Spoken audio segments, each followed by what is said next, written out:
Good afternoon. Temperatures today are on their way up. We've got some beautiful blue sky out there for just about everybody here as we continue on into the afternoon. And we're looking toward the downtown metro here, Fargo, part of Moorhead there on the right-hand side of your screen too at the Yumcomb Center. And we're going to have a pretty nice day here as we continue on into the afternoon. We'll get to enjoy that sunshine here and temperatures on the rise. We're looking at some numbers right now, getting close to the freezing mark here on our list. We're at 29 degrees in Fargo, 28 in Grand Forks, Bemidji, 31. A couple more clouds still working their way out of our eastern viewing area right now. Over in Devil's Lake, 29, and Detroit Lakes is at 28 with plenty of sunshine. Here's a look at our winds. This is the one caveat. We're going to see those winds start to pick up here heading into the afternoon and evening. Right now, most places are doing just fine. We're looking at wind speeds less than 20 miles per hour. We do have a gust to 18 in Wadena.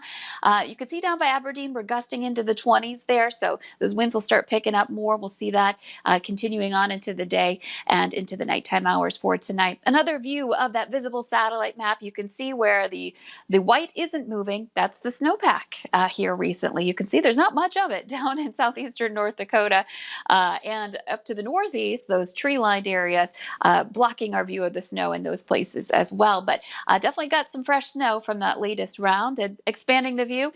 We're keeping our eyes out to the west for our next system as we head into your Friday. And Friday night, we'll have a potentially another round of a little bit of light snow continuing into Saturday. So let's talk about that. Today, looking really great as we continue on into the afternoon. We're going to see those temperatures rising into the 30s and even some 40s for some of us in southeastern North Dakota. Of course, without the snowpack there, easier for that dark earth to help heat things up, absorb the sun's energy.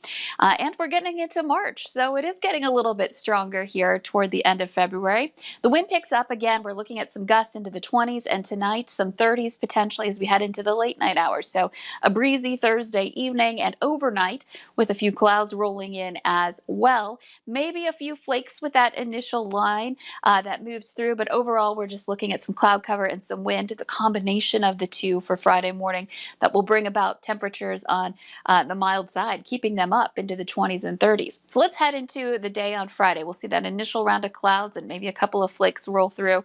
We'll be on the warm side of this system that will mainly be passing by to the north of us, so we'll end up with temperatures that are pretty mild on the warm sector of the system. We're looking at some numbers into the upper 30s to some low to mid 40s across the valley. Again, warmest down in the south and west. A little breezy still Friday afternoon, but not as windy as we start off the day.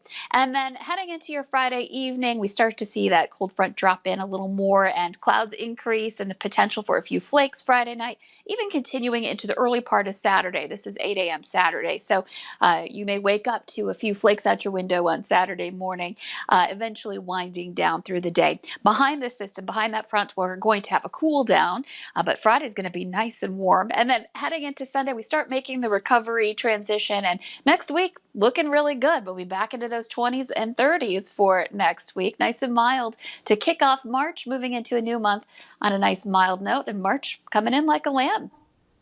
It's a great way to end February and a great way to start March as well. I'm really happy to see that there's not any negatives in front of that. Thanks again, Lisa.